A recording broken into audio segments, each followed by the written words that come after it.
onyo gama onyo. Ndọrọ na arụ ọrụ anaghị akwụ ụgwọ. Chineke mere anyị ebere. Ọnọdụ anyị taa o juru m anya rie m ọnụ. Ebe nwanne na-ere nwanne ya ụwa shiri. Chineke donyere anyị aka. Anụrụ m ọnụ nke na-asị guzoro Chukwu dabere onye isi agha. Anụrụ m ọnụ nke na-asị guzoro Chukwu ọ dịghị ọ na-apụghị ime. Ozi nwa m adala mba. Ka anụrụ m ọnụ na-asị ozi nwa m adala mba guzoro Chukwu. Jehova bụ onye isi agha. O mefuru onye ọdụ.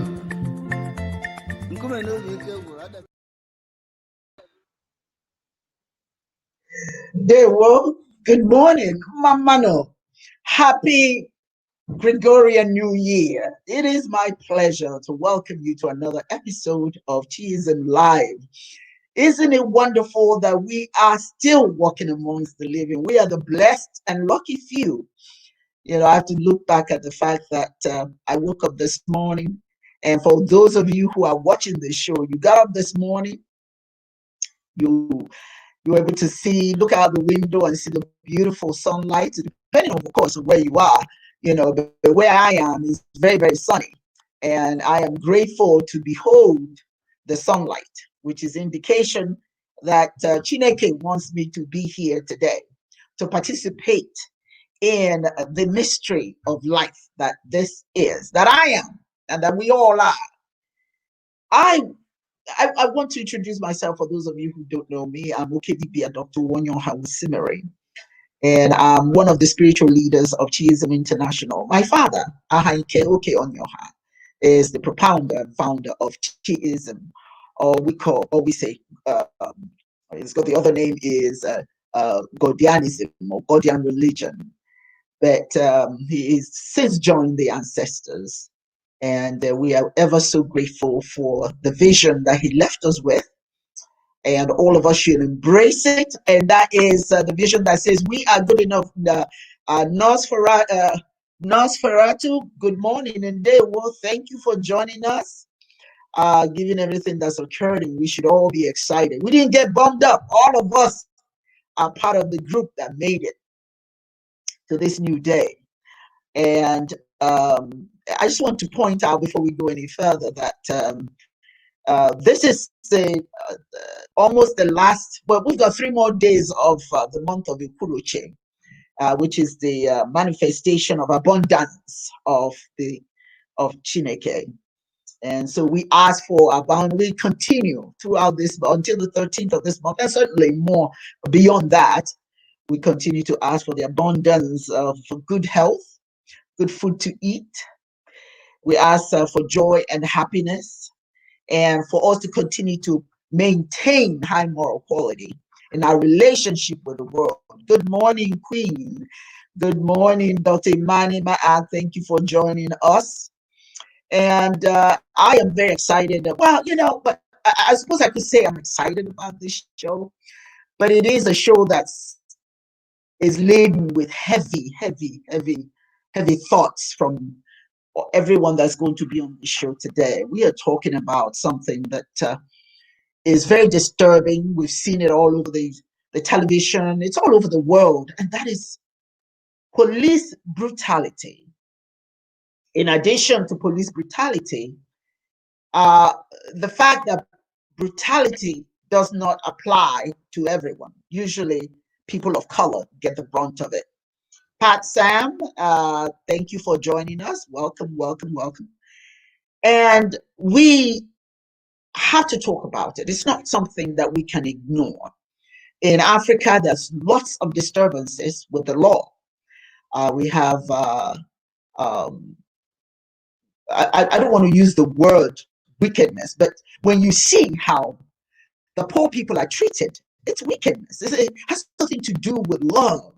You know, it's understandable that we want to make sure that there's law and order, but it's how we carry it out that's the problem. And sometimes sometimes is carried out in a way that is absolutely ungodly. And that is what we're going to talk about today. And I have wonderful, wonderful members of Chiefs and my family members that I would say, in case they don't know it, I love them dearly. And the Dibia or Twaja. You join your hand. Hello, Thank everyone. you for joining us. Yeah, I'm excited about this show. This is important. And I want to add today, for the first time, he has been very, very busy. The Otwaja for the United States, Ikenu Simere. Chief Ikenna, there you are with your gray hair and everything. Good morning. Up business. Yes. As handsome as I am, so that's saying a lot. So we're expecting a lot of wisdom here. And of course, joining us today is my son, Namdi Osinere. All of you, welcome. Welcome to the show. It's a new year, Gregorian New Year. It's not a New Yam Festival, but it is a Gregorian New Year. All of us are supposed to make, what is it you call every year we decide that we're going to change ourselves and lives, and we never resolution. Resolution. Let's see. I've been on the same resolution for the past 40 years. I'm still working on it. I renew it every year. So, all right, I just renew it. Renew your vow. So, any fun things you guys want to share? Let me welcome another person, Charles Wokedi. Ugochukwu, welcome. Thank you for joining us. Matthew Lewis has joined us as well. Thank you for being here. We love you, and we're so happy you're joining us. Okay, anybody here who has anything important to talk let me point. I just want to make a point. I'm glad 2020 is over with, even though I'm going to be a year older, and the older you get, the closer you get, if you know what I mean. But I always hear people talk about 2020 is the worst year ever. I said, no, it's not. It's just a period of time in your life where you experience some negativity, right? Yeah. You see the suffering around, and you see the unequal application of the law. You know, some people get away with stuff, but some people don't. I'm always of the during World War II. You know, somebody in Germany or in Europe would have said, you know, 1939 is the worst year ever when Hitler invaded Europe. And I'm like, no, it's not. Because in the same period of time, there's somebody in the Middle East, in Asia, in the Far East, going through some changes, like in China, you know, the rape of 19, and some of the atrocities that have happened over the centuries since the dawn of civilization. You could talk about the Crusades. You could talk about the invasion of Europe by Genghis Khan. There's a whole lot. You could talk about World War I. 2020 is not the worst year ever. It's just a point in time where we experience some negativity. We don't know what 2021 is going to bring, but we pray that it is Yagazier for everyone. And hopefully, you know, we will see better days ahead of us than what we've experienced in the past. Okay, thank you. Ochoaja, Chief Ikeno Simere, how about you? Any new thoughts for the year? Well, I think the best thing that we can do, what our most prevalent resolution should be, is to be involved and be watchful and not be afraid to get engaged. And when we do become engaged, we should be sure that we bring receipts with us so that when we do get involved, we have a certain amount of knowledge that we can lean on and bring forth to help move things along. Because we're in a situation now where our most important issue now is one of survival. And we have a vehicle that will help us in that effort. But the new president and the new administration cannot do that alone. And so now is the time for people of goodwill, strong character, to become involved. And if we don't become involved, we will still be having to deal with the things that we're dealing with now, with those entities that are not geared for our survival. So I think that's a very important thing that we need to do for the new year. Thank you. And finally, Nandi Osimiri. Well, good morning to everyone. Good morning. Good morning. I don't have a New Year's resolution. This is basically, I don't. I think this is just a new 365 on the Gregorian calendar, and for the next however many days that equate to this year, it's basically just taking the information that was experienced from the last 365 and make the time that I have better. The 2020 was one of the most challenging. I'm not going to say it was the worst year in my generation. Yes. Now that's the thing in my generation, but it's definitely nothing compared to some of the other things that have happened in the past. But honestly, to tell you the truth, it was pretty bad. But all I can say is I have to take that information. That was basically a moment of awakening, and exposure of a lot of things that have happened in this country, and basically just coming to the forefront. I have to take that information, gather that information, and apply it to make something better for not only myself, but for those individuals around me, and also be able to create more value based off of my experiences, because I don't want to take the same energy that I had from the previous year, that may have came from the previous year, that may have come from the previous year, you know, that domino effect. The main goal is to be able to utilize whatever came through with all the craziness that happened in 2020, just make it better for 2021 for myself and for all those individuals that may be in the same realm, in the same environment as myself. And as we say, oh. You say.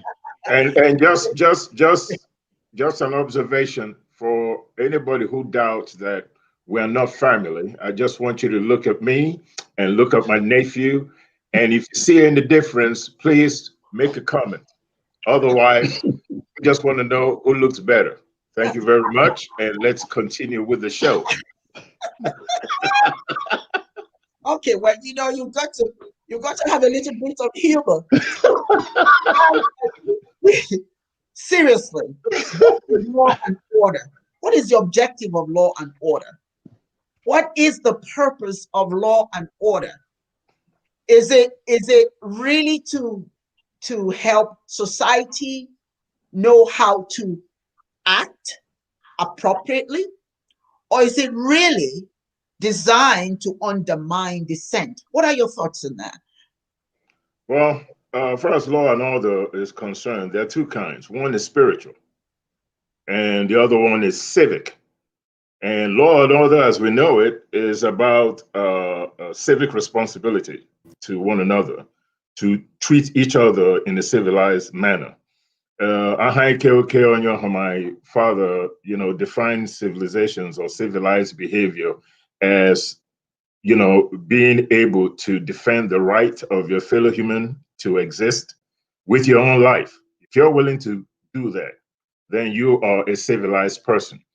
Law and order are laws that were made up by the elite to protect the elite. It doesn't really protect the person in the street, because the way that the punishment is distributed between the elite and the have-nots, I mean, it's like night and day. I just feel that as far as law and order is concerned, it really applies to countries that claim to be democratic, right? Dictatorships, law and order does not, it doesn't mean anything there. You know, they are the law, they are the order, and anything you do that is contrary to the objective of you know what it is that they want to do or the way they want to run the country, you know, will end up costing you your life, or at least you might end up in jail. Law and order in democratic societies all over the world is applied one way and one way only. It's applied against the poor. Those Against the poor. voices to be heard. Yeah. They're the ones that bear the brunt of the injustice, not those people at the top.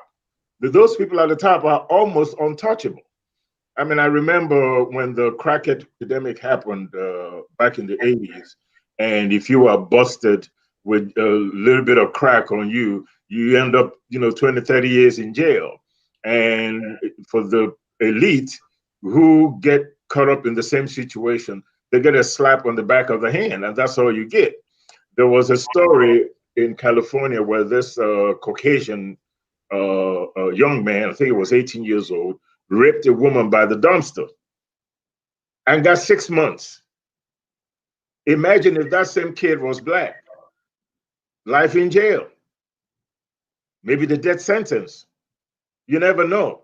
So as far as law and order is concerned, I don't really put much, you know, stake in that, because its application is just not, you know, fair. So as far as law and order is concerned, to me, it is just a way or a tool that keeps the poor where they supposedly belong, while the elite goes around doing what the heck they want to do, you know, at the expense of those that don't have a voice. Yes. Yeah. Well, Chief Ikenna, what about you? What are your thoughts? And I mean, I want to build into what we're talking about today. What do we understand law and order to be? What is your understanding of law and order? Well, there are many approaches to the definition of law and order.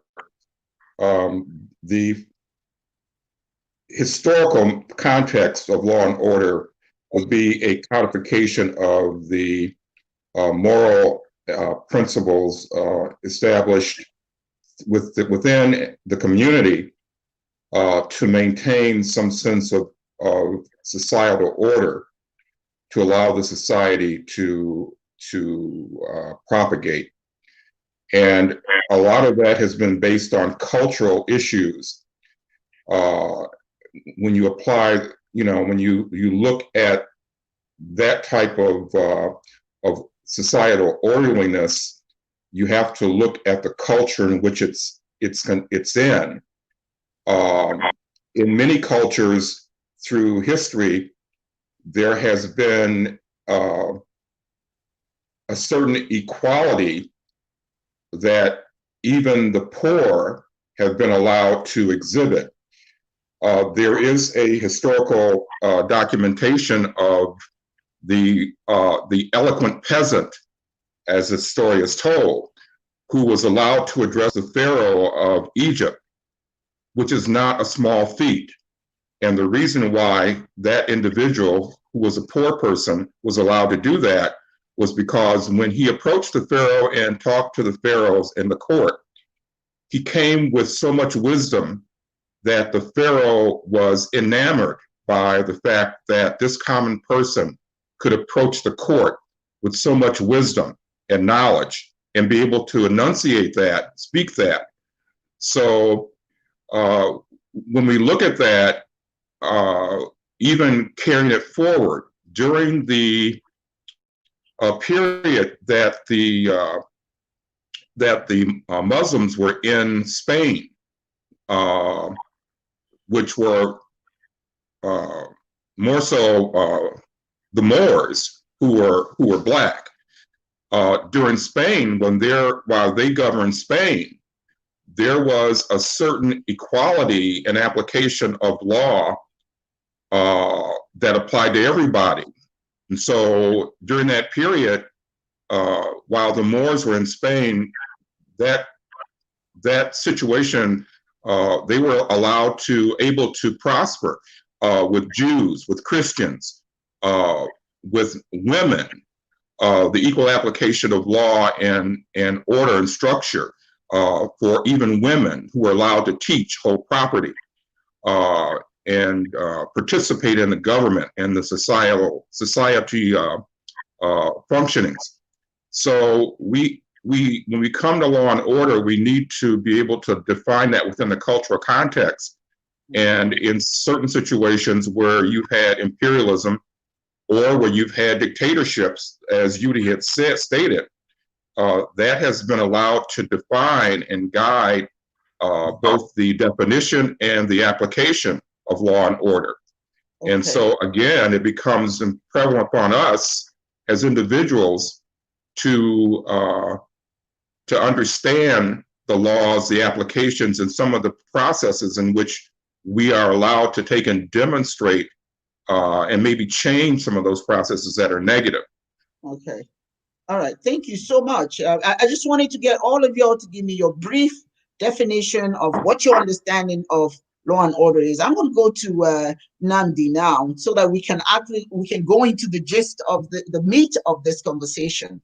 Nnamdi, how about you? What are your thoughts about what law and order means? What is that? What does that mean to you? Okay. So the definition of law and order is a situation characterized by respect for and obedience to the rules of a society. That's the standard definition of law and order. The interesting thing is it says respect for and obedience to the rules of society. That usually needs to apply to individuals that are seen as people in society.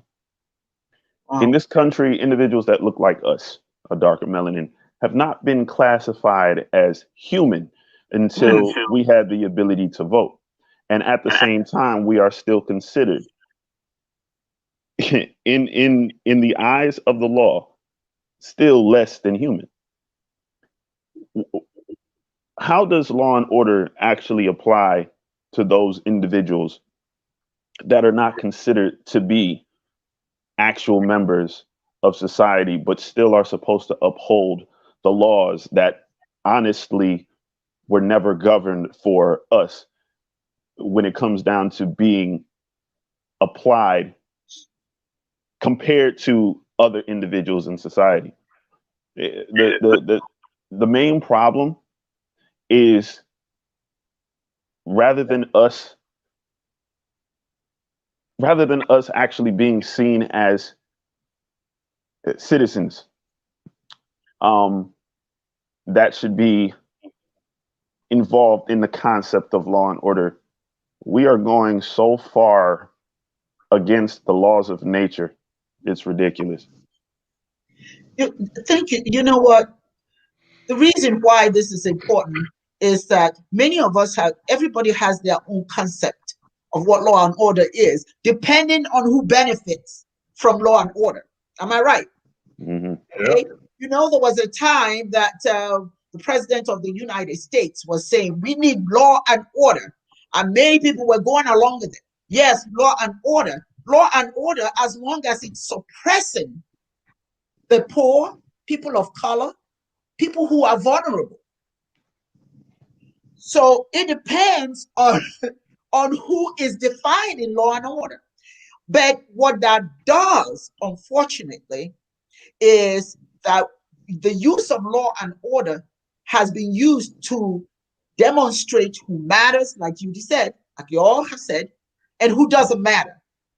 And so instead of using it for your benefit, to make things better for you, to protect you, it's used to tell you where your place is.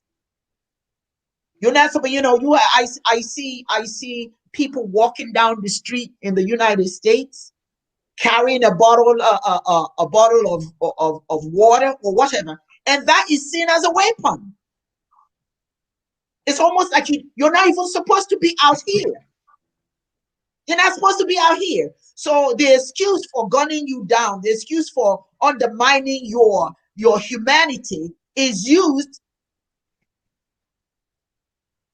The excuse is not even real. It's something that is just an excuse. You have the audacity to be drinking water or to be eating Skittles, or all of that are excuses. The real deal is you're not supposed to be here.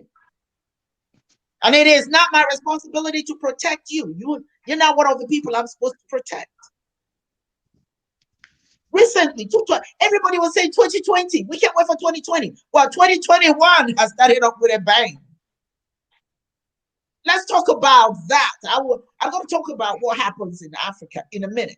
But I want you to talk about what did we just see on the 6th of January here in the United States? What did we just see? Forget everything else that's been going on. What happened here? This is supposed to be the beacon of democracy. How did we fall so low that we couldn't even protect the Capitol? Well, jump in. Yeah, first you have to look at the history of the United States, right? This is a country that, this is a territory that was inhabited by the Native Americans, right? They had their own society, all kinds of tribes here in North America, you know, they had their conflicts and all, but they pretty much coexisted. Then all of a sudden, here come the Europeans, right? So they come in here, murdered, annihilated, genocide, got rid of the Native Americans and established their own society away from Europe.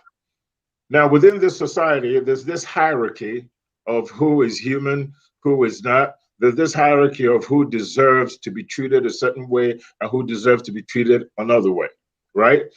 First, they came in with a religion. So their religion pretty much defined everybody else as inferior. So that was part of the aggregate of law and order that was brought in from Europe. Now, listening to Nnamdi defining law and order in its etymology, it is a situation characterized by respect and obedience to the rules of a society. Now, what is the rule of a society? Remember, this has nothing to do with spiritual nature of coexistence. This is the rule that was put together by a society. They defined their rules, they defined the law, they defined everything, and the law was according to them, not according to or nobody that they felt was subservient or the native culture, benefited from those rules and laws and regulations and what have you. So what happened in Washington is that privilege. It is the rules of that society that has been just simmering. Meanwhile, we were all thinking that we have overcome, and then all of a sudden, through 4 years of incessant lying by the President of the United States, got these people that were already messed up in their minds to now believe that lies is now truth. And they decided to disregard everybody else that coexists in this society, to go into Washington and take it by force, disregarding how anybody else who is not, quote unquote, white in their definition feels about it. They walked in there, and what we now found out is that this is not just about the society or people having their prejudices and racist, ideas. There's an institutional level to this thing. What happened to the breakdown in security? The police. People always ask the question, if those people were black and stormed the Capitol building, you have over 100, 200, maybe more dead people lying immediately. And somehow these people marched in there with this white privilege in mind, and then you kind of find out that those people that were supposed to enforce the law and order let them in. Yes, it was not an accident. I mean, it's shocking. So this rot is not just about people believing what President Trump said. This was about an institution that felt emboldened by the President of the United States and decided to abdicate their responsibility, which is to protect the people's house, to protect those people that are doing the business of the United States, and let these people in there. So we need to really understand that this was just not about a bunch of people that came from all over the United States and the Capitol. It was an inside job. Because remember, the people that were supposed to keep the peace and maintain the law and order are part of the president's administration. So you cannot have the fox guarding the hen house. My God. And you know what's frightening? What's frightening to me as a human, not as an American or a Nigerian or just as a human being, is that many lives could have been lost. Yeah. Many, just think about how many people could have. Let me ask you, Ikenna, or Traja, Ikenna, what are your thoughts about what happened Relative, here on the 6th of January? well, this is something that, yes, it was very revealing in the fact that we have the weaknesses within the institutional structure relative to the Constitution have been revealed for the last 4 years. However, this has been something that has been going on before Trump got into office. And a lot of it has to do with the fact that there's been a very concentrated propaganda program going on where the lack of independent news stations and people to be able to take and provide truthful resources to the public has been diminished over the period of time because of the condensation and control of the of news outlets in this country. And there,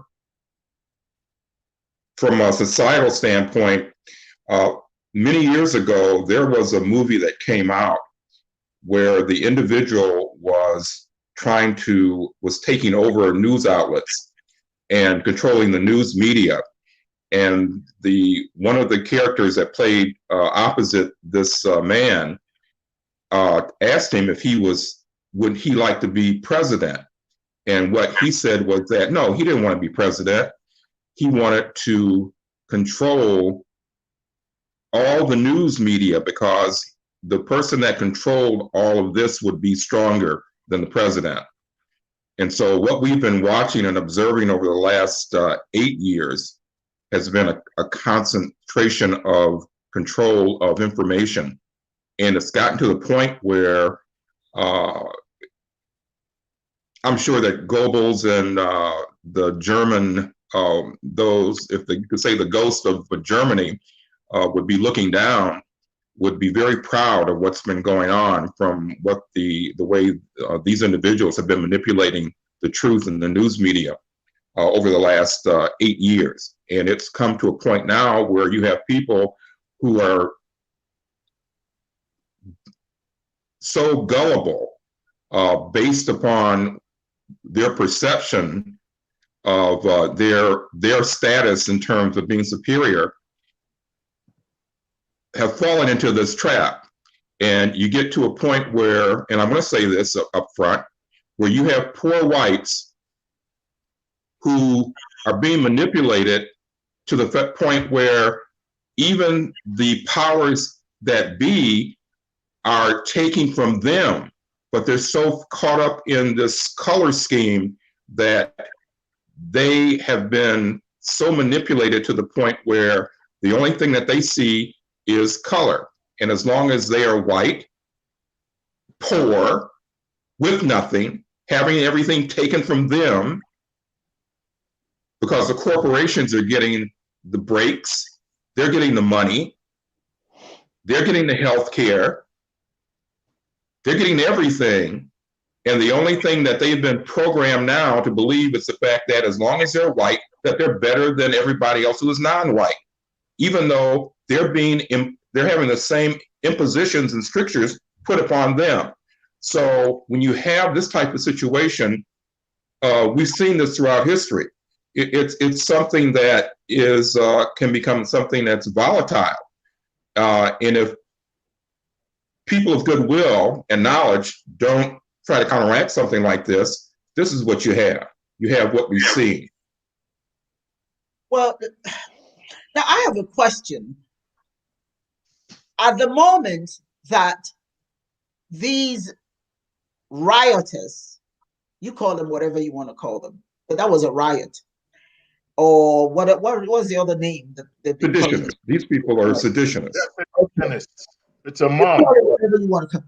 What I still don't get is how it took about 1 hour, I think 1.5 hours before help could come. People, let's just pause and think about this. This was the capital. For 1.5 hours, nobody, no, not the military, not the state guard. I mean, what are they called? National Not, Guard. not the police, not the all those who are National Guard. National Guard. No, 1.5 hours. None of them came. This happened at the Capitol. 1.5 hours. Can you imagine how unsafe we are? If another country had the audacity, not only did people go in there, they took computers, not computers, laptops, cell phones, paperwork.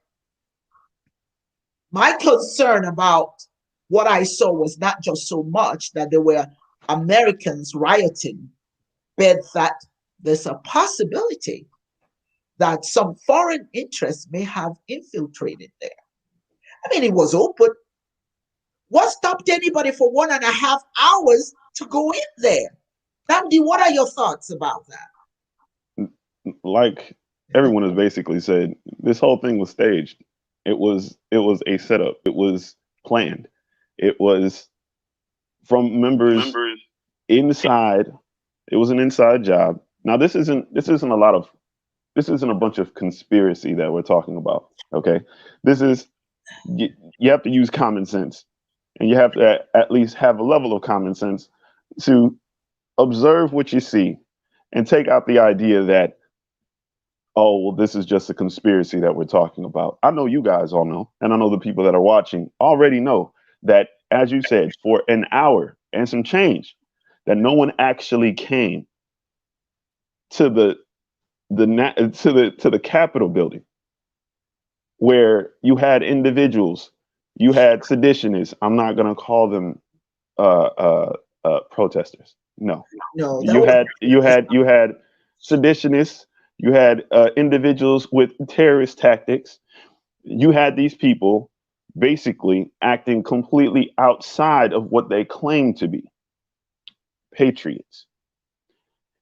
Patriotic. That isn't patriotic behavior. But you have these individuals actually storming, or should I say, allowed to waltz right into the Capitol building. Allowed. You had individuals. They spoke. You can look. We can already say that this is an inside job from the president's from the president's cabinet, or from individuals inside of the White House, or whatever. You can say that. But let's actually just take a look at the feelings of the individuals that are supposed to protect us, so to speak, right? That white power that this is our country, America first, F yeah, that whole attitude, build the wall. Those terms, those phrases, those thought processes aren't just feelings that are projected from the poor white individuals or these entitled individuals that went and marched up the stairs. These are also the feelings of the individuals that are supposed to, quote unquote, protect us. These are the feelings of a lot of our law enforcement. These are the feelings of some of our politicians. These are the feelings of some of our armed forces. These are the feelings of the individuals that got hired to wear a badge and were basically being paid to stand in front of those barricades. These are the feelings of the individuals that probably wanted to march up those stairs and riot and loot and do everything that they allow those people to do because they're probably their cousins, their brothers, their nephews, their aunties, their uncles. Those are the individuals that actually wanted to go do that. And I'm talking about the police officers. Those are the individuals that wanted to do it. The only reason why they didn't is because they were being paid that day. Let me just add a little bit to what Nnamdi is saying. A thief, a bank robber is not going to rob a bank, walk out of the bank, and then put handcuffs on himself. A thief will not arrest themselves. It's not going to happen. Now, 4 years, maybe a little longer, 4 years of negative rhetoric against people of color. Mexicans bringing in their rapists and yes, all that stuff, and black folks demonizing when black people stand up and say, hey, you have a knee on my neck. I can't breathe. I just want you to step off a little bit so I could breathe. And you choke the man to death. And then when you talk about their good people on both sides and all that kind of stuff, this is 4 to 6 years of this kinds of negative rhetoric. That's what I want people to understand. The people that are responsible of keeping the law and order were part of Trump's administration. The fox cannot guard the hen house. The delay that you were talking about 90 minutes before anybody authorized, the National Guard to come in here and then try to quell the insurrection. These people are all part of the Trump administration. The guy who is in charge of policing the Capitol had to resign because he knew that he had no defense. There was no reason. They knew that this was going to happen at least a month ago. It is not like people suddenly got up, gathered, heard Trump speak, to them with Giuliani, Trump's son, and then all of a sudden went crazy. Those Molotov cocktails and pipe bombs that were found were planned in advance. Nobody was surprised. And let's and then all of you did add, please. How the heck did they build gallows? Exactly. How did they build a guillotine? A guillotine of sorts. They did all that stuff. Watching that. They knew that. People in that Trump knew what was going to happen when it happened. This is not. And they were shouting, "Kill the vice president!" Exactly. Wow. They knew. They knew this was going to happen. So the reason why you had the delay is because the people that were responsible, or you would think should be responsible for protecting the Capitol, and the lawmakers, and quite, frankly, the general public were all part of this sedition, right? Yeah. The right thing to do is to make sure that many heads roll, because if people are not held accountable, particularly those people at the top who control the resources that is used to protect the people, if heads doesn't roll, then the message that you're sending is that maybe next time this will be successful. Maybe there's room for this kind of seditionist activities, like Otraja Ikenna mentioned. Yes. Huh? Yes. I said you're showing people inside, opening doors, letting them in. Exactly. It's an inside job. Like I said in the beginning, Joseph Goebbels, as Otraja Ikenna Osimiri mentioned, right? These people understood that people are generally stupid, and they exploited that. The messaging in the media was identical to the kind of messaging that happened in Germany from right before Hitler became the Führer, up until the end of World War II. You control the messaging, you control the people. This is not about truth. This is not about fairness. It's about the objective of the administration in power. And they slowly degraded the institutions that were designed to protect the Constitution and the American people. They degraded it to the point that when this insurrection finally happened, you didn't have anybody around to quench it. Of course, if it was Black Lives Matter, if it was Black people asking for their equal rights or whatever, if it was, people marching in the street telling you about the violence upon Black folks in the United States, you will have police on horses, you will have tanks out there, you will have the president coming around with his henchmen, throwing a couple of, tear gases, beating up people that are peacefully protesting so that he could stand in front of the church with a Bible. Let me just add to this is that we must remember that this started the day that, well, this had started previously earlier, but what's we need to really keep in mind is that the day that this individual that Trump came into office, what was set in motion was a thinning out and a weakening of institutions. Many of the positions in government have never been filled. So he started weakening those institutions immediately. And in addition to putting people in positions that would be loyal to him, which is a classic situation for an autocratic leader, you have to remember this too, that the Senate Republicans also got caught up in this. And I don't consider, I've heard news announcers say that, oh, Trump is so masterful at this and so masterful at that. Well, I don't consider him being masterful. I just consider him being an opportunist, because I've known people in my neighborhood that could pull the same stunt that Trump has pulled. So I don't consider him masterful. I consider him an opportunist. And one of the things that was very interesting that Trump did is that when you were in a mob situation, you know how to control your underlings.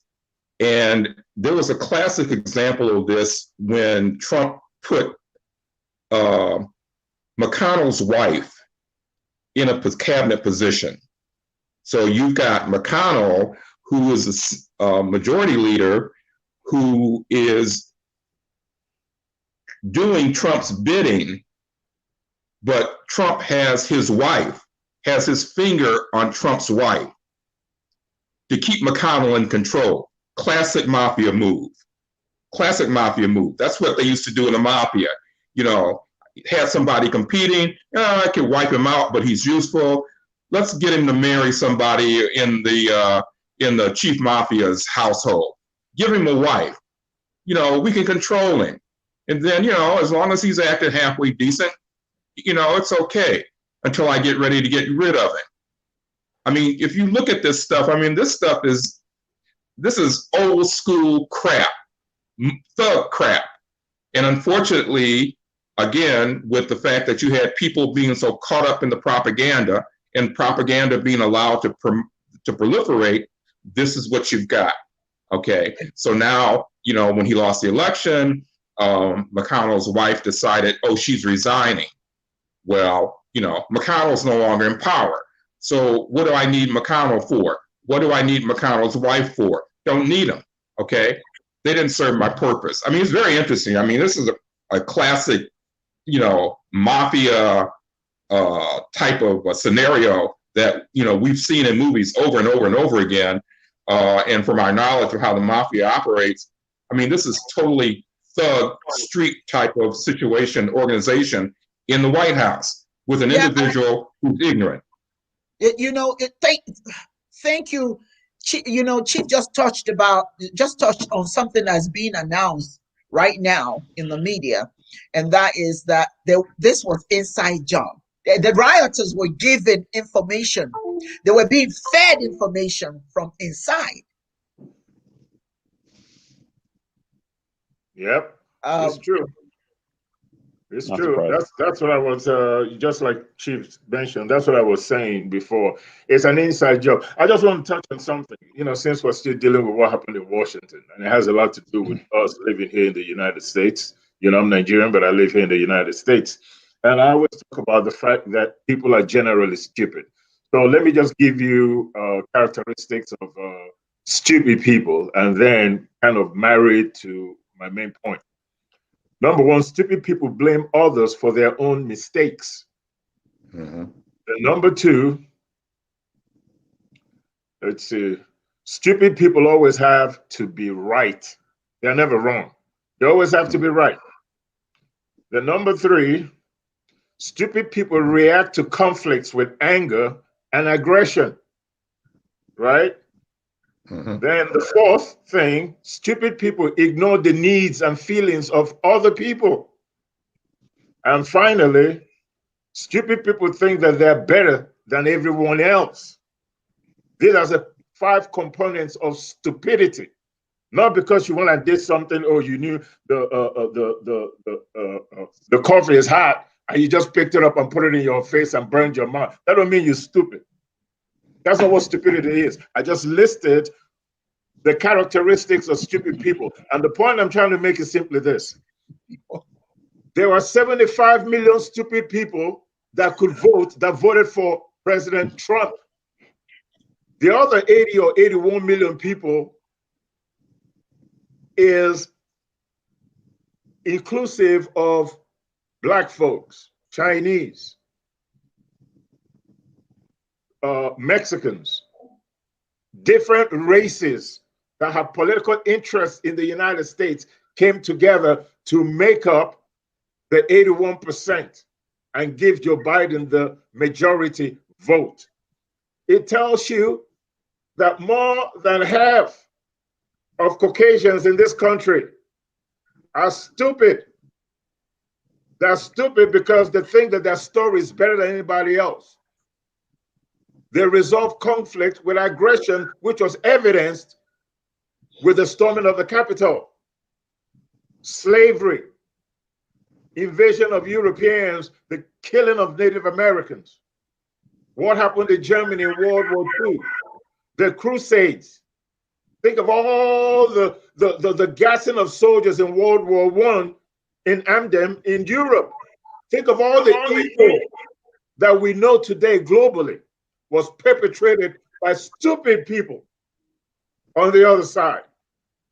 If it wasn't for the fact that you had Black folks, a lot of Black women, Hispanics, Chinese, people of all different races that decided that President Trump must be defeated, he will still be president.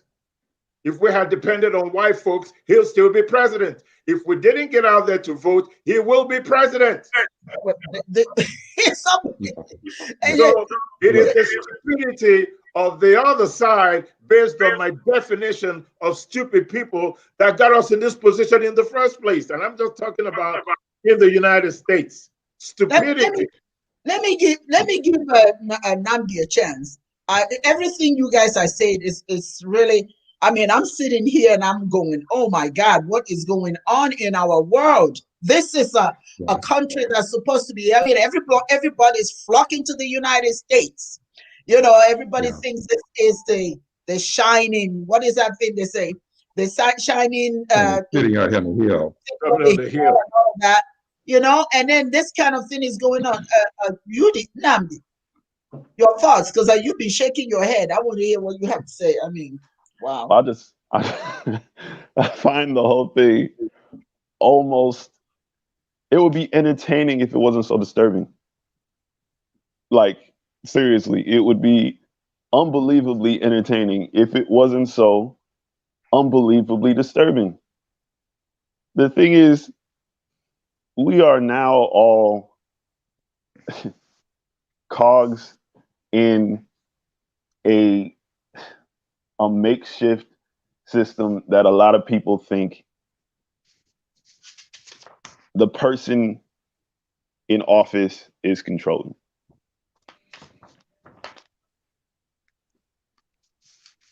If we really just take a step back and know that all of this, and like I said, I'm not saying this to, be like a conspiracy theorist, but let's really just take a step back for a second. If this country is a corporation, you have a board of directors sitting at the helm, because this country is being operated like a corporation. So you have a board of directors sitting at the helm. With the board of directors sitting at the helm, you have to put somebody in charge at the head of marketing and promotions. The person that's going to influence the individuals that will buy what this country is selling. There you have Donald Trump.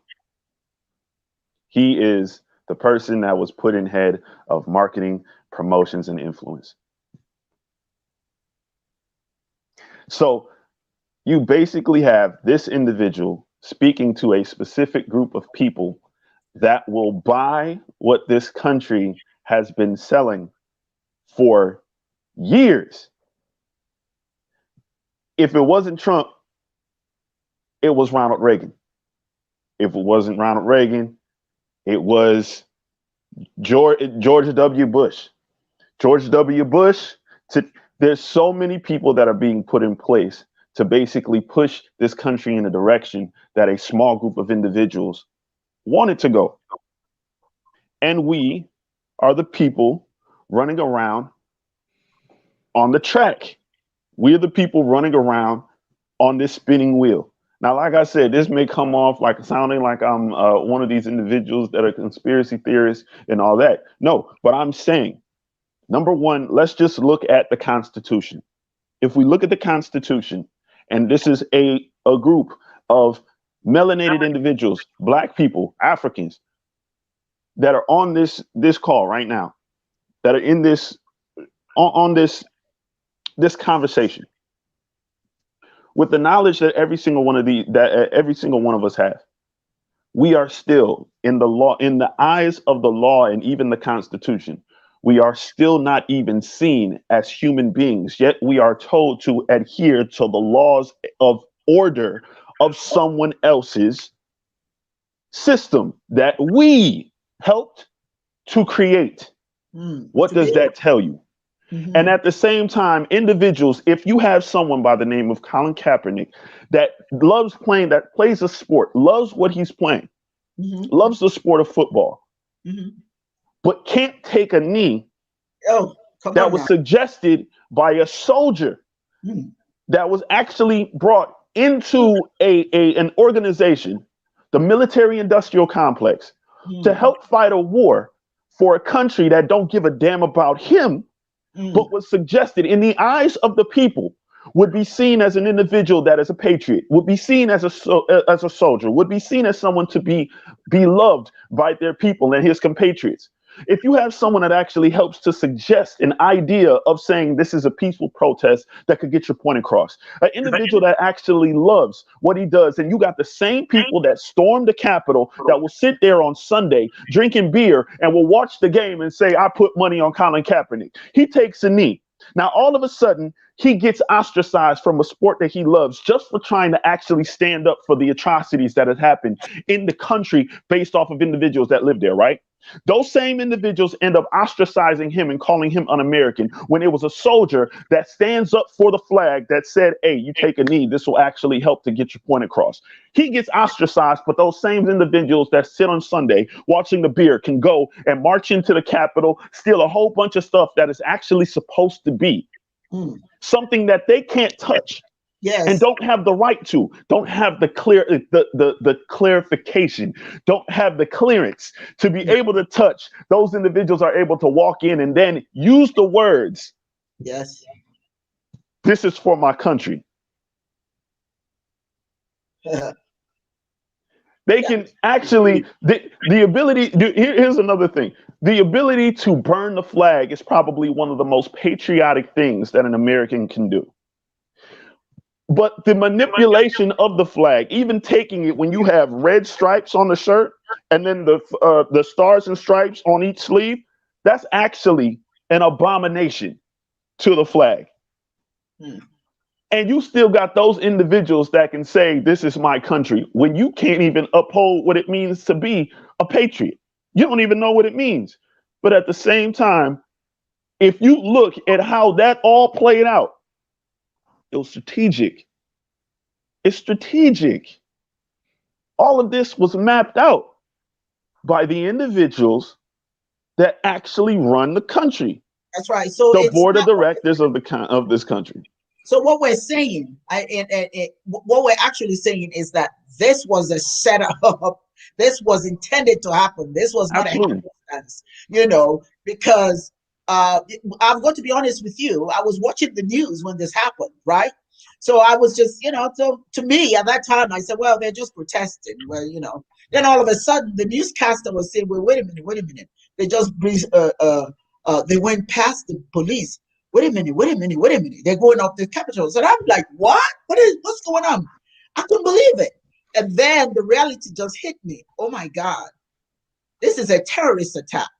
But I want to kind of get away from America for a little bit and talk about Nigeria. Well, I'd like to make a comment, just if I can. Do I have time? Well, yes. Just make it, you know, just remember, we have to talk about what's going on in Africa as well, but go for it. Okay, I just want to make a quick comment on it. I just want to piggyback on what Yudi talked about when he talked about stupidity.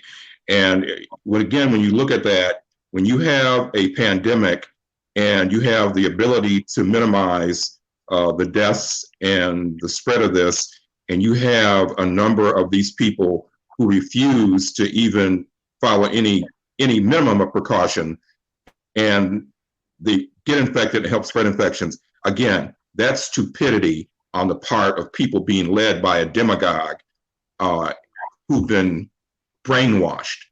Yes. And the ability to be brainwashed has got to be one of the most stupid things you can do. Well, is it just the people who were brainwashed? Was the leadership brainwashed as well? Of course. Yeah. The leaders were brainwashed to think that I really think that they expected to get away with this. Listen, stupidity has no ability to reside in economic or social areas. Stupidity is something that, stupidity is contagious. And as a matter of fact, when you have somebody like a Ted Cruz who's gone to Harvard, I have a saying, you don't go to college to learn common sense. You go to college to augment your common sense. And I don't give a damn if you go to Harvard, Yale, Princeton, or whatever.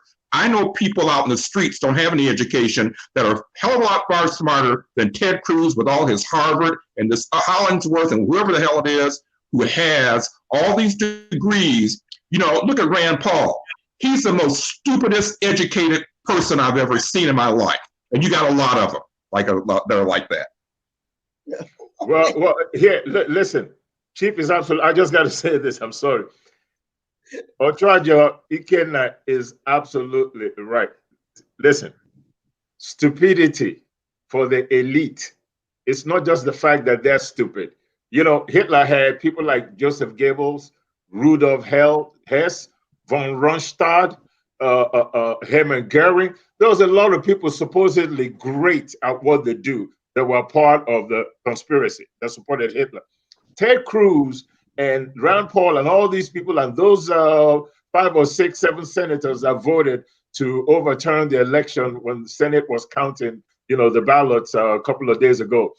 It's all about what is the benefit of controlling the stupid masses. He has ability. He wants to run for president. And for him, he needs to define a constituency that he hopes will take him over the top and make his dream come true.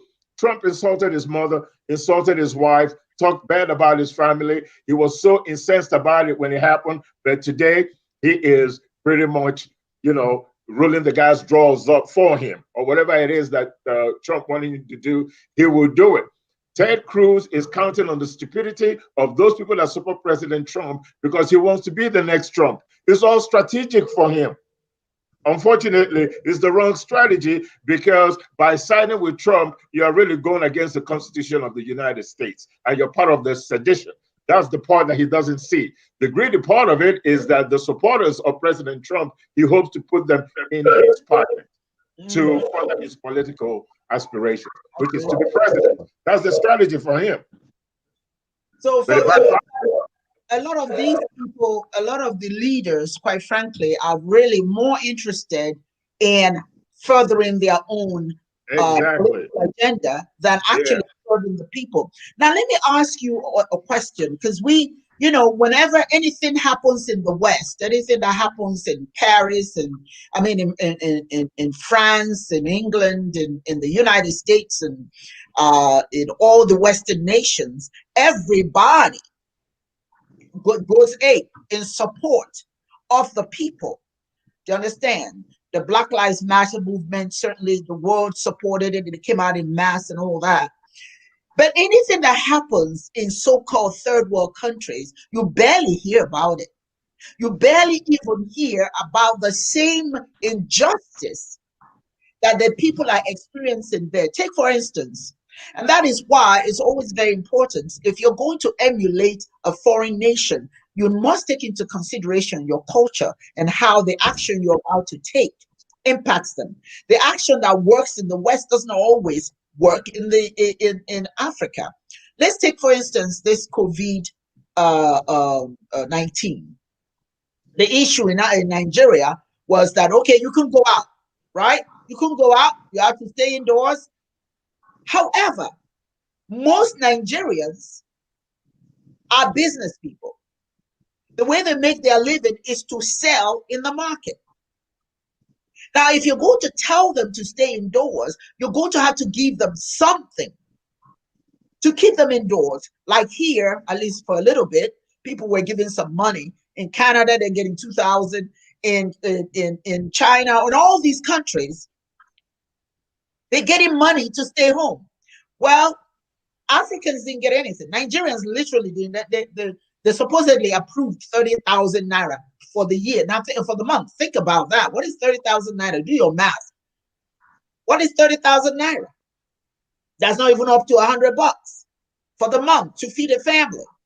But that's not how they operate there. How we operate is we are mostly farmers who we farm and we sell our products in the market and what have you. Anyway, to make a long story short, so here you are, a lot of Africans going out trying to make money, and they're being beaten.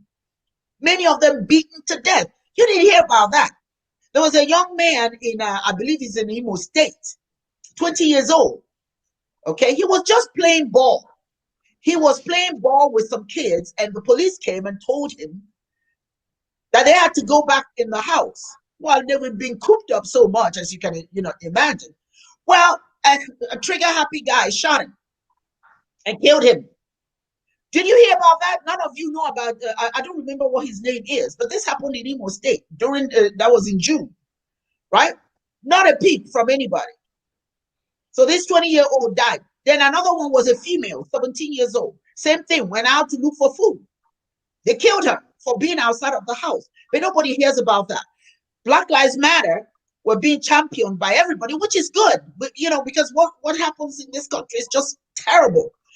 But when it happens here, everybody's up in arms.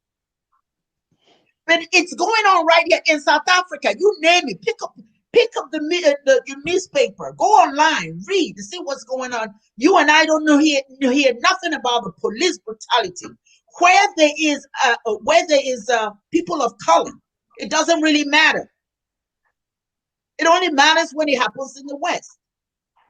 I think that we as African people, we should scream bloody hell, when we know that this is happening in our own in Africa. What are your thoughts on that? I mean, I don't see us. I see a lot of our organizations go up in arms about, making sure that Black Lives Matter here, which is good. It should matter. African Americans have suffered too much at the hands of police brutality, and I have to tell you honestly, I'm glad that Joe Biden is talking about it and pledging to do something. But I think we should have the same passion for people in Africa? What do you think? Well, we know the West, the United States in particular, the West in general anyway, they're not interested in Africa, and they're not shy to let you know that, for economic or political reasons, whatever the reasons are, they're just not interested in Africa. And I'm of the opinion that we really should be a lot more concerned about making sure that people in the African community globally are not incensed with what's going on in Africa. We can worry about Western interests later on, but it's important that in-house, within our own communities, that we find some of these police brutality, abhorrible. You don't see a whole lot of that. It's a dog-eat-dog world in Africa. The rules are really for the poor people, not the elite. The elite make those rules. There are no spiritual laws. Thou shalt not lie, thou shalt not kill, blah, blah, blah, blah, blah, which we civically break anyway. Thou shalt not kill, but people kill. Thou shalt not lie, people lie. The 10 Commandments is impossible for you to adhere to, right? So the laws are made just to keep the poor from killing the rich. Now, as you mentioned earlier, Okedibia, in Africa, particularly in Nigeria, it's about business. We're not an industrialized nation. I mean, we don't even produce toothpicks. We have oil, and we consider ourselves rich in Nigeria.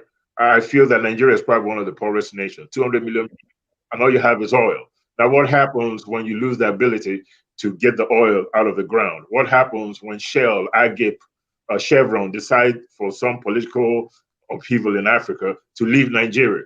Who gets to drill your oil and bring it out of the ground and put it on a ship, navigate the ship abroad and bring it back to Africa? You don't have the ability to do it. So Nigeria, economically speaking, is a very poor country. Oil means nothing. We're not industrialized where we produce anything and sell to any other people. When you graduate from college, there are no jobs out there for you to just go out and get. The competition is overwhelming. You got people with master's degrees driving taxi cabs in Africa, or working as waiters in a restaurant. He's got a degree in computer science, but there's no computer industry for him to go to and get a job, So you have a society where all we do to sustain ourselves is farm, sell your products in the market, or do any kind of business that you can in Africa to be able to feed your family. And then you turn around now and tell the people that they have to be at home without exercising their economic right to make a living. And then as a government, you're not providing them with anything that will keep them at home, that at least feed their kids, feed their family, keep themselves in good health. So you punish them by keeping them at home. And some of the resources that the government had laid out for the people, depending on the state governments to distribute these resources to at least keep the people at home. Let me just say this. It's not that the federal government in Nigeria didn't do anything. They put out there. They put the money out there. They put the goods out there. They did whatever they could do within their ability to keep the people at home and make sure the people are taken care of. But the government officials, the governors, the permanent secretary, the commissioners, the senators, the Congress people, all those people that were go between the federal government and the people kept those resources for themselves. So you have this wanton corruption all over the place that makes it seem like the government never gave the people something. They did. Yeah, so some of the food that was earmarked for the poor were found in storage spaces. Exactly. Why? Because they're trying to sell it back to the public. They're trying to make money off of it. They don't care about COVID-19. They don't care about people dying in the street. All they care about, like Ted Cruz here in the United States, is to enrich themselves at the expense of the population. They don't care. We as Africans don't care enough about ourselves. Our leadership don't care enough about ourselves. In Nigeria, there's nobody who is either, let's say, age of 40 on downwards that has ever experienced what it means like to have a government that serves the people. So the next generation of leadership in Nigeria have no clue. But I must say this, because of technology, some of our young folks, people of a 90 age and all that stuff, have seen the light because of the expanse of information globally and understand that we could do better. But it's not the fact that the government at the top is not really doing anything. Well, they're not doing anything when it comes to security. But as far as taking care of people, the COVID-19 pandemic going on and all that, they did what they could. But the governor, those people that were responsible for distributing this help, kept the money for themselves and turned around and tried to sell it back to the public. And then it looked like the federal government didn't do anything. But that's not really the totality of, you know, the truth. Okay, Ikenna is busting to say something. I can see now. He's got his hands crossed, so you know. Go ahead. You know, I've been watching Nigeria for a long time. And as with most of the countries in Africa and the Middle East who have had oil resources, we have watched the graft and the greed and the misappropriation of funds and money from the oil revenue that should have been distributed equally or distributed at least in a greater degree among the population of the Nigerian people. But here's what's so sad about what we are watching in Nigeria in relative to economic equality. Everyone who has studied understands that unless you really know, you have the technological resources to know how much oil you have in that ground, how much oil, you're pulling oil out of the ground. It's taken a number of hundreds of years to create that oil. You can pull it out of the ground unless you have the technology to understand the hemostasis or the balance of removing and creation of that resource, then you are behind the 8 ball. You can only pull that amount of resource out of the ground for so long before it starts to diminish. And then when it starts to diminish, what are you going to do? So you've squandered, you've let other people come in, pull your resources, because that's one of the primary issues of capitalism. Use other people's resource before you use yours. So you have all these Western nations going into Nigeria. They are pulling the oil out of the ground. They're not pulling their resources out of the ground because they're using yours. And so when your resources diminish, you have no resources for your own national security. What Saudi Arabia has done, they have looked at that equation and said, we can no longer depend upon oil as our major source of revenue. We have to start to generate other means of economic proliferation. So what they have done, they have created islands in the ocean. They have started, new tourist attractions. They have diversified their economy. And you have Nigeria that's in the same position, but nobody's talking about that. And what's going to happen when that does happen, when they do run out of oil resources? Where are they going to be? So, you have, hopefully our young people, the young people in Nigeria are looking at some of this stuff and are going to be in a position to take over, because what's happening is criminal. And I'm 70 years old. For the last 50 years, I have watched Nigeria pull oil out of the ground, not distributed those resources to the community of Nigerian citizens. And where they're going to be in another 50 years, it's criminal. And hopefully young people in Nigeria are looking at this and taking some lessons from what's going on in Saudi Arabia, so that they can begin to diversify their country and their economic situation. Because Nigeria is rich in just more than oil. They have land resources. They have, they don't need oil to generate energy. They've got large expanses of land. They can create solar energy. They can get away from that oil economy in much of that situation for their energy, for energy they need for their industries and other things like that. They've got hundreds of thousands of miles of coastland. They can develop their marine resources and fisheries. So there's a lot that can be done in Nigeria. Young people need to get these old ass idiots out of there, out of those positions, and begin to rediversify their economy so they can sustain themselves into the 22nd and the 23rd centuries. Thank you. Okay. Okay. Let's see. Nandi, any thoughts on that about what's going on in Nigeria? I agree 100% with what Chief Ikenna just said, and also Chief Udi as well. Yes. These, when it comes down to the situation to the young people in Nigeria, we're again, we're not seen as too much of anything other than a resource. Other than, honestly, I don't even think we're seen as that at all. I don't think they're seen as that at all. Amidst the violence that has happened in Nigeria and continues to happen in Nigeria,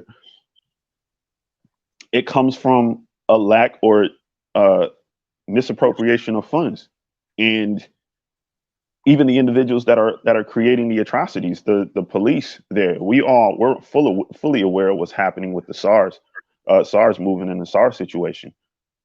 Those were that was a group or organization, a law enforcement organization or a law enforcement division that was put together to actually keep individuals from stealing.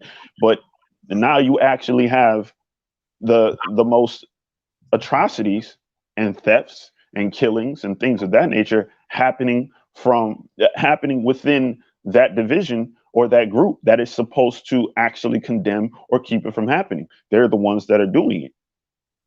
And basically, it's because these individuals that are supposed to uphold a specific aspect of, once again, law and order, they're not getting paid. So if they don't have the ability or the means to feed themselves, they're going to go out there and they're going to take it. And any person that stands in their way, they're going to eliminate the threat. And this is not an excuse for these individuals, because the way I look at it, I'm like, if you're grown enough to take responsibility for a position that you're given, then you're grown enough to also take the responsibility for the things that actually happen and what you do. Meaning, if you feel the need to take something from someone, don't expect that you're going to be given a golden star. And as religious as a lot of individuals are in Nigeria, you claim to be Christian, you claim to be Muslim, you claim to be these things when you're going against the laws of your belief. So you going against the laws of your belief, you don't even connect your belief and the laws of your belief with your survival. Now, the main problem is the individuals in office, the governing officials.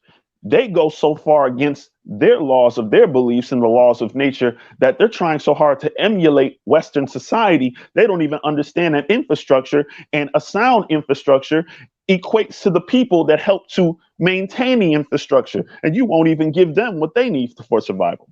For the fact that you won't give those individuals the means for survival, and then the people that are actually supposed to be working with you or working for you, you won't give them what they need for the means of survival. It all ends up being just a cycle. It's just a cycle. So you have the ability to distribute the funds, the money that comes in. You have the ability to do it, but because you're trying so hard to emulate the image of Western society, you have absolutely no use for maintaining and establishing your nation and sustaining that nation. Because we talk about being rich, but just like Udi said, we're poor. Because you can't be the only person walking out, like driving out in a Rolls Royce, but the streets are so filled with potholes that you can't drive on it. And then the people living on the street are living in shacks and living in huts and basically begging just to be able to do what they are naturally put here to do, which is do what's necessary for survival. So now you have a group of individuals that aren't getting paid what they're supposed to getting paid in order to survive, beating, raping, killing, and ostracizing the individuals that are supposed to that want to do what they need to do in order to survive. So with the pandemic happening, you put them back in their homes, you tell them that they can't come out and actually do what's necessary for their survival. And then you're expecting some aspect of law and order. Or you're expecting the people to abide to this law and order. There is no law and order. There's a lot of corruption that is happening due to individuals trying to emulate the individuals that basically are coming into your country, taking what you have. But for some reason, you feel that you can live the life of the wealthy and emulate the wealthy and emulate Western society when your country is burning. When your country is poor, when your country is going through a bunch of stuff, and then you want to sit there in a mansion, and we're basically still allowed to have these individuals call us an S-hole country because you're acting like it. Yeah. Listen, I want to because time is winding down, and I want each one of you, based on, and I don't want us to lose sight of the fact that this program was focused on law enforcement and why it impacts the poor and the vulnerable more than the wealthy. So I want you to, because quite frankly, many people have talked about what we're talking about today, and still we don't see a solution.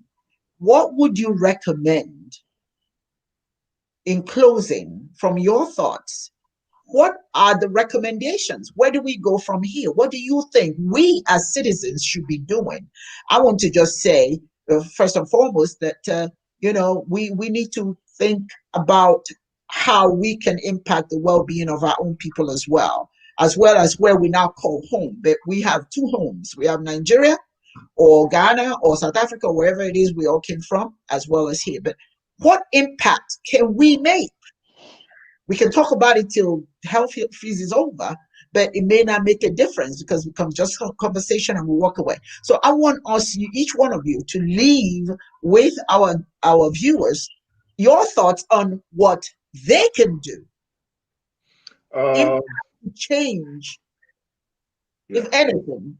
What happened in the United States is not one of those things that happen once in the blue moon. I think every country or society in the world has experienced something like that in their history. Rome was not conquered. Rome imploded from within. From within, yes. And it is that implosion that now paved the way for people like Attila the Hun and several other warlords to overrun Rome. Yes. And Rome imploded because it stopped being pagan in the spiritual outlook and became Catholic. And it imploded because Catholicism and Christianity involves a lot of politics that is inappropriate for the opulence or upward mobility of a people from a cultural perspective in recognizing the role that culture and religion plays in your upward mobility.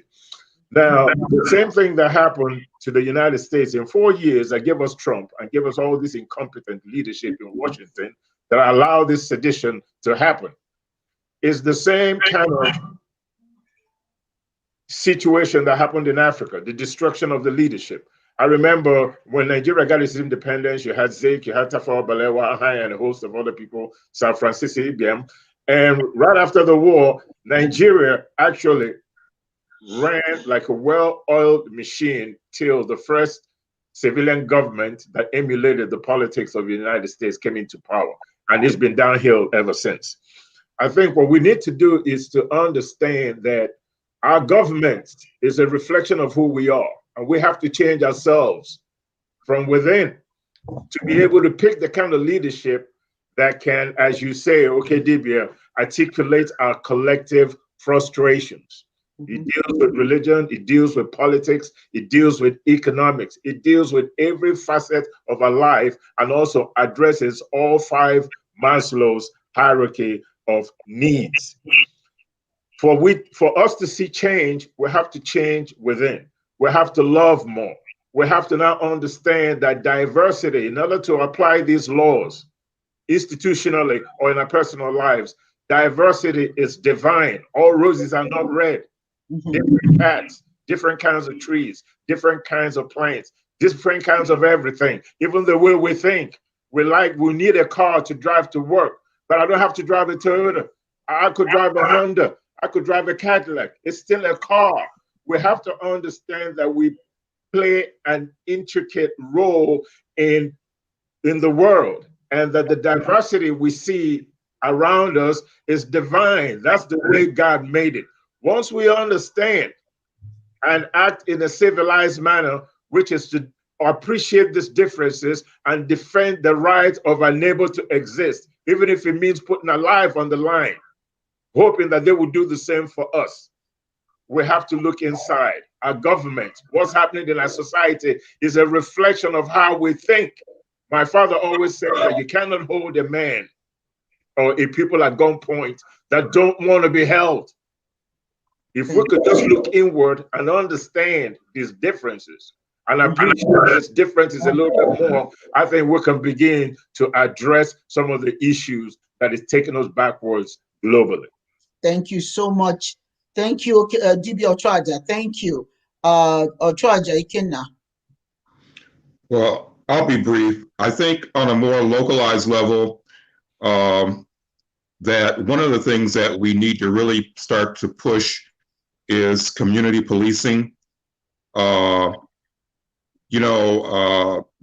in the 60s when we lived in Michigan, Mayor Young wanted to pass a law indicating that policemen who lived and who worked in the city of Detroit needed to live in the city of Detroit. And the powers that be got upset and went to Lansing and cried and complained and said that he couldn't pass that ordinance. One of the things I know, because I grew up in a situation like that, is when you have your police who live in your community that you know, it makes a difference. They know you, you know them. There are a lot of things that can be avoided, a lot of problems that can be avoided when you have your police who live in your community. They are subject to your community pressure.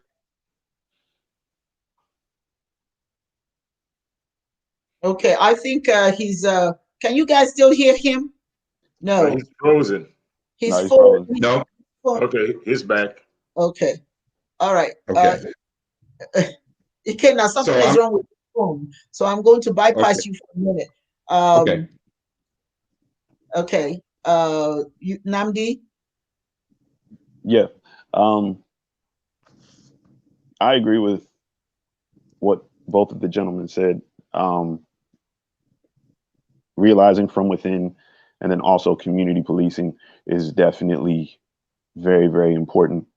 I think one of the things that's also just as important is first being able to identify, like honestly being able to identify the problem, like what's really happening within our communities, and knowing that we can't, and sometimes we won't be able to depend on outside influences and outside factors such as the government to help us in a situation. We have to do things ourselves. Like this is the generation of economic wealth for the youth. Like we have the easiest access to almost everything, and it's not just financially. It's, wealth can be, there's wealth and knowledge, and with the ability to go onto our cell phones and actually access any type of information that we want, that gives us the ability to access any information that will help to educate us not only on situations that are happening in the world, but also on ways to be able to connect with other individuals to spread that information, and then also to be able to spread the wealth. I think one of the things that could help us make a major difference is stop giving the individuals that actually have the power, which are major corporations, Fortune 500 companies. Stop giving them your intellectual power and stop giving them your financial power. If we have the ability to create new businesses for ourselves, then we need to connect with individuals that have the same thought process and also the same direction, or want to move in the same direction as we do, and give them our dollars. Sony, Nike, all these places. Look, Jordan, and I'm speaking as a youth. We love Jordans, we love J's, we love shoes, we love to look fresh, we love to look fly. That whole thing, yes. We like to look, because that's basically the direction that we've been guided towards by a lot of corporations. With the amount of money that we actually put into our physical appearance, because of how these corporations market to us, they spend billions of dollars marketing to us in order to keep their businesses flowing. Funny thing is, a lot of individuals in political positions are invested in those companies. So guess what? If we stop giving them giving them access to our intellectual power, but then also we stop giving them our dollars, and we start investing that into individuals in our community, and also in organizations and businesses and things of that nature that move in the direction that we want to move. Once they start missing that money, if we didn't buy Nikes for 2 weeks, and I'm just talking about Black people in this country and Black youth, if we stop buying Nikes or Jordans for about 2 weeks, guess what? It's going to be the owners of Nike, it's going to be the owners of Jordans knocking on the White House door, knocking on those doors of the politicians and saying, yo, these people aren't doing what we need them to do. My pockets are not being filled. What are you going to do? But one of the things that makes it even more powerful is if we stop taking that money and putting it in those individuals' pockets, and we start putting it into individuals that march in the direction that we want to go, right? If we start giving them our dollars, then guess what? We can start funding individuals, just like Dibia stated. We can start funding individuals that we want to see in political positions. Yes. And even here in this country, honestly, to tell you the truth, if we feel that individuals aren't going the direction that we want, guess what? We can still take our dollars, put it towards someone that we actually rock with here, and send them back to Nigeria, or send them back to Africa, or start looking for individuals that we can actually campaign for in Nigeria or other parts of Africa, and start saying, hey, you have people that are going to back you. You have individuals that care about who you are. We care about our community. We want to make this happen. So we're going to take our dollars and we're going to start investing it towards individuals that we want to see make the change, because we are the people and we are the power. We are the power. We are the people. So if we are the people and we are the power, guess what? We are the nation, meaning that we can change our state of being. We can change the way our nation is moving by us taking the things that we think of here, start putting it here, and start making this happen. Come on now, There you go. That's what I'm talking about. Okay. I hear you. Yeah. Listen, I just want to thank all of you for joining this wonderful conversation. It's never enough time to talk about something this important. All the little bits that each one of you have contributed, I'm hoping will become part of the repertoire of those who have joined us. There is no certain reason for any one of us to feel that we are so helpless that we cannot in some way make an impact in what's going on in our world. If the people who are, like Namdi was saying, if the people who are engaged in these atrocities going on all over the world are counting on our financial support, then take that support away. It always works, because it's always about the bottom line.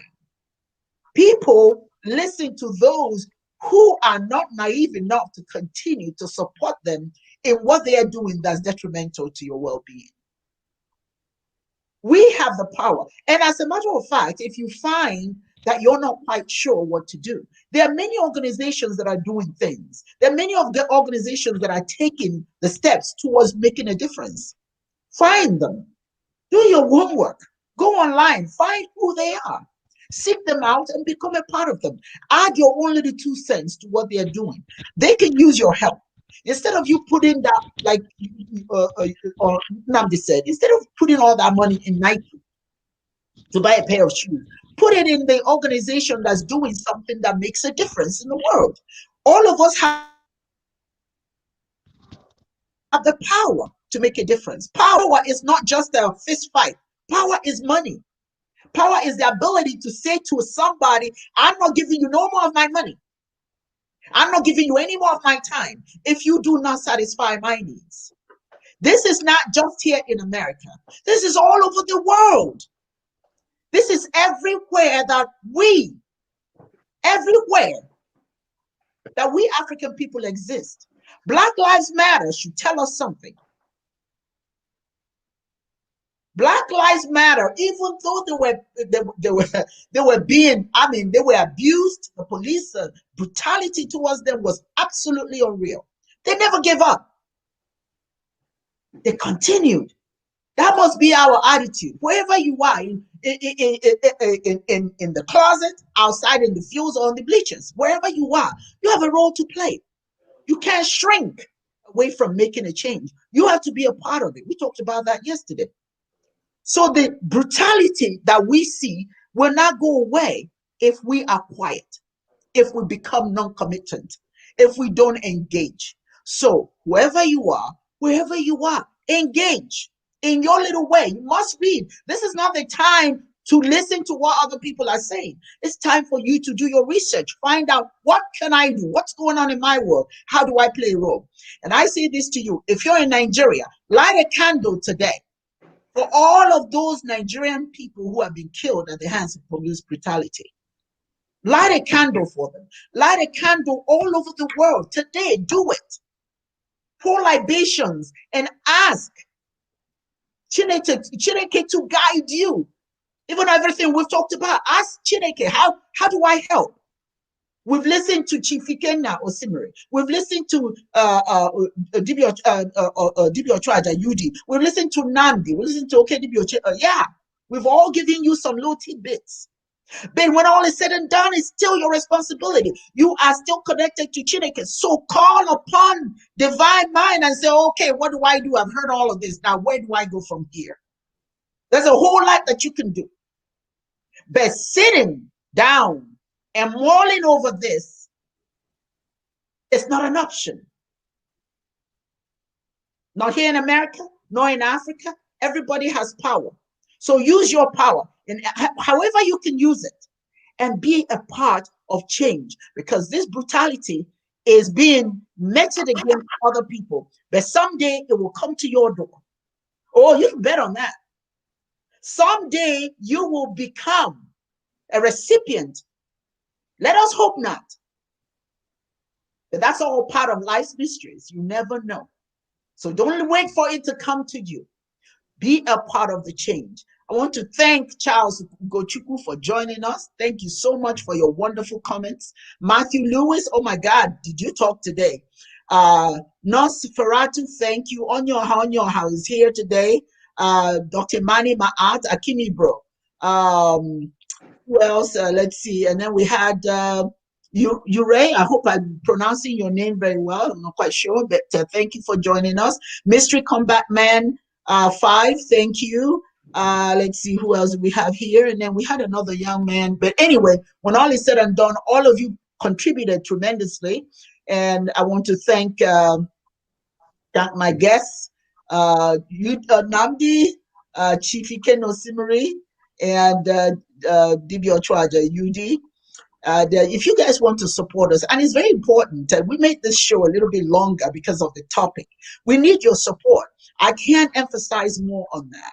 We need your support. We need you to support us by going to Chiism of Africa on YouTube and subscribe. It doesn't cost you anything. Just go there and subscribe. Just hit that button, subscribe, because the more individuals that we get to subscribe, the more information about what we're doing when our shows are coming on, we'll keep you abreast of what's happening. But you're a part of this fight. You're a part of our message. And if you love it, we want you to show your support. And also you can visit us at Facebook, Global Faith Ministries of Chiism on Facebook. And we are also on Instagram, Global Faith Chiism of Africa. Please give us your support. Thank you. And we have an excellent show coming up next Sunday. And the promo will be sent out on Facebook and also on Chism of Africa. And I hope that you will join us again. It's been almost a 2-hour show today, and it was important that we talked about this. And we hope that you will join us next time. Thank you, everyone, and have a wonderful day. Happy Okurochi. Okay? Happy Okurochi. All right, don't forget that. As we say. And so it is.